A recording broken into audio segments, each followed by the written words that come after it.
evento de importo istoricu si pote narare su capitadu de risa porta die in tortorie a sovra desa prazza de su parcheggio multipianu, che si incrata in sa carrera de Monsignor Virgilio, pro canto riguarda sa tematica de sorteretto civiles e de sa comunitade LGBTQIA+.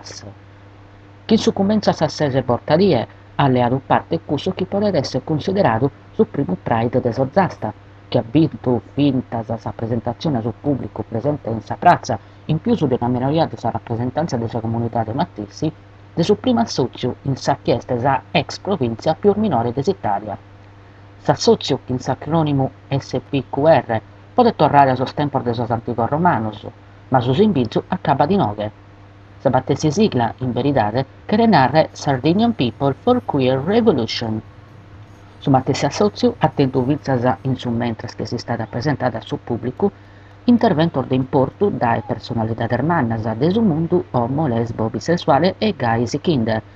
In più de su fondatore de s'assozio, Andrea Russo, alleato logus a vicepresidente de s'assozio, Eleonora Murino, su rappresentante de su collettivo Arcobaleni Turritani Gavino de Sole, su rappresentante de su coordinamento Sardegna Pride Carlo Cozza e de sa transessuale Giulia Carta, che ha faeddato a sos presentes de sa discriminazione e de sos sorprusos che sa comunidade es costretta subito e cada singularia de sa vita soro.